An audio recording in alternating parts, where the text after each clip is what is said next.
Yan na, ngayong araw mga boss ay sound check connection yung gagawin natin. Bale, ito yung gagamitin natin mga boss. Isang integrated amplifier lang at isang 7 channel na mixer. At isang wireless na microphone mga boss na may dalawa itong dalawang microphone. Bale, pambahay setup lang ho yung gagawin natin ngayong araw mga boss. Ito yung gagamitin natin ng mga connector mga boss. Yan na, XLR to PL at meron din tayong XLR to XLR. Yan na, una nating connection mga boss. Ito yung gagamitin natin mga boss na connector. XLR to mono PL to RCA. Yan, dito tayo nauna sa ating main out mga boss ng ating mixer. Yan. At yung kanyang RCA mga boss, kabilang side ay mag-i-input siya dito sa ating amplifier. Yan, meron siyang input mga boss. Ito, apat siya. Tape, tuner, CDLD at BCD. Mamili lang tayo dyan mga boss.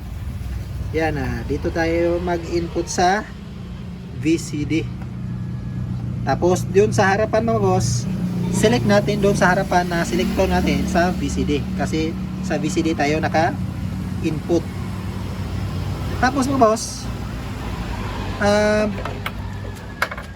ito lang yung kadali yung connection natin mula sa ating mixer to amplifier. Sunod naman mga boss ay yung ating wireless na microphone. Ito yung gamit natin na wireless mga boss.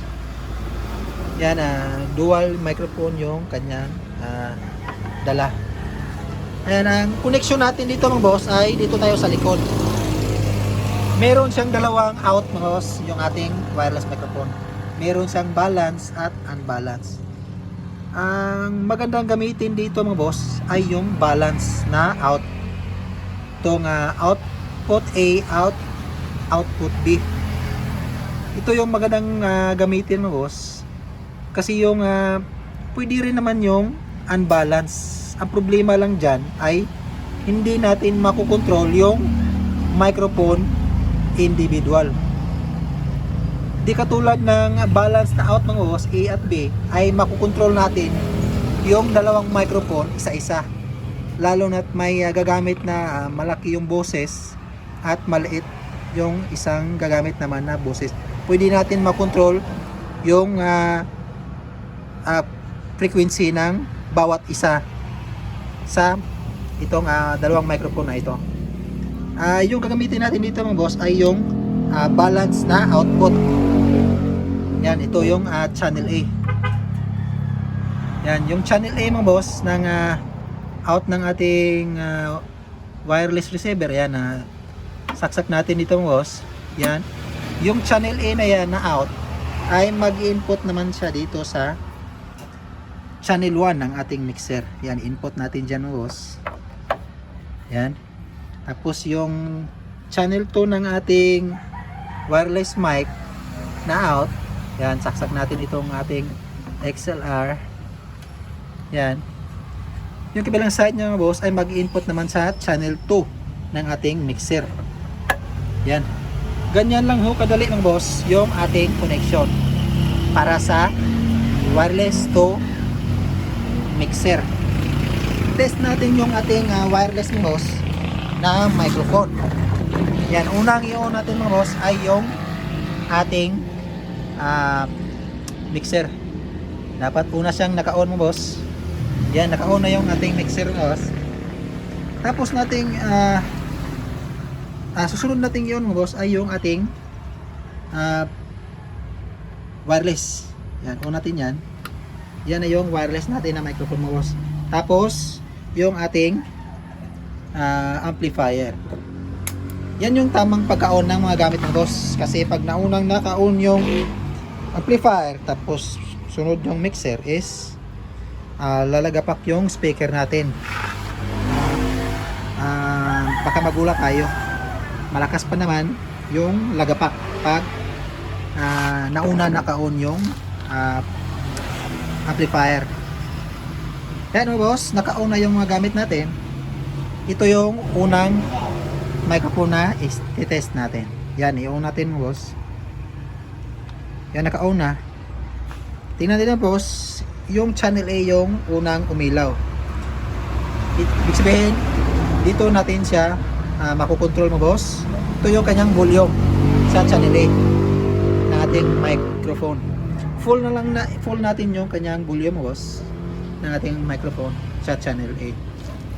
At dito naman sa kanyang mixer mo boss, ito yung volume ng ating microphone sa channel A. Dahil dito natin siya sinaksak sa channel 1. Yan yung ating tone control mo boss dito sa ating microphone sa channel A ay lagay na lang natin muna sa 12 o'clock lahat. Tsaka na lang natin yan na-adjustan pag tinest natin. Tapos yung ating effects mo boss ay 0 muna natin. Pati yung ating UX ay hindi natin, huwag nyo nang galawin nyo boss, kasi para lang yan sa kung may sasaksak o gagamitin, kung may kung gagamitin nyo itong UX. Para sa UX lang yung kulay puti na yan mo boss, 0 na lang yan. Yan, try natin mo boss yung ating microphone. Ito off natin yan. Dito natin sinaksak yung una natin microphone mo boss, volume natin. Huwag nyo kalimutan din mga boss na buksan yung main volume ng ating mixer. Hindi tutunog yung ating microphone kung hindi ito nakabukas yung main. Yan, try natin yung boss. Ito yung ating microphone. Check sound, check A sound, check. Yan yung tunog ng boss ng ating microphone sa channel A. Yan, dagdagan natin ng kunti ng volume mga boss. Yan, sa narinig nyo boss, masyadong makapal yung boses. Bawasan natin yung bass mga boss ng ating microphone. Kasi masyado siyang makapal. Yan. Lagay natin nasa 9 o'clock mo boss yung bass. Yan. Try natin ulit mo boss. Check sound, check A sound. Yan mo boss, narinig natin mo boss. Check. Wala siyang echo mo boss. Check sound, check A. Kung lalagyan nyo naman ng echo mo boss o effects, ito yung yan, may nakalagay naman sa pangalan mo boss, effects, itong kulay blue. Lagyan nyo ng effects yung microphone. Yan. At tandaan nyo boss, hindi ito gagana, itong lahat ng ito kasi yung volume ng effects ng bawat channel. Hindi ito gagana lahat mga boss kung hindi nakabukas yung main volume ng effects. Ito yung main volume niya. Buksan natin yan boss, lagay natin sa 2 o'clock. Yan. At yung individual na volume ng effects sa channel na ito ay lagay natin sa 1 o'clock. Yan, try natin boss. Check sound, check A mic, check. Yan yung tunog niya boss sa effects o echo. Yan. Kung palaging nagfi-feedback naman yung microphone niya boss, kasi kadalasan kasi lalo na pambahay, yung tone control is yan, bukas na bukas. Yan yung dahilan mga boss na palaging nagfi-feedback. Yan, pakinggan nyo mga boss, nagfi-feedback siya. Yan, kahit hindi pa nakatutok yung ating microphone sa speaker. Pag masyadong bukas yung ito kasi yung unang nagfi-feedback mga boss, yung treble o tweeter. Pag palagi siyang nagfi-feedback mga boss is bawasan nyo lang yung treble. Bawasan nyo lang yung treble. Kasi yan yung unang nagfi-feedback sa microphone. At yung effects, ito kasi yung kadalasang dahilan ng feedback mo boss pag masyadong bukas yung effects. Yan o boss.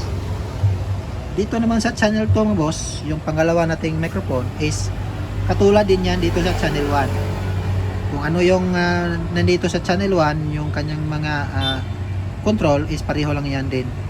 Ito rin yung adjustan ng bass. Ito rin yung sa effects. Kagandahan dito mga boss ay makukontrol natin yung dalawang microphone na yan individual. Pag nakabalance yung out na kinunikan natin dito sa receiver na ito. Yan, Kung Bluetooth naman yung gamit dito sa mixer nito mga boss, yan Bluetooth, taga-Bluetooth yung mixer natin. Select nyo lang dito mga boss. Yan, meron naman siyang selector. Yan, yung selector na ito mga boss ay para yan sa Bluetooth, USB, at kung anong may naka-input dito sa channel na ito. Bali tatlo ho yung pwede niyang dalhin mo boss sa channel na ito, sa 6 at 7. Pwede, yung USB niya is nandito. Select nyo lang ito kung gusto nyong mag USB.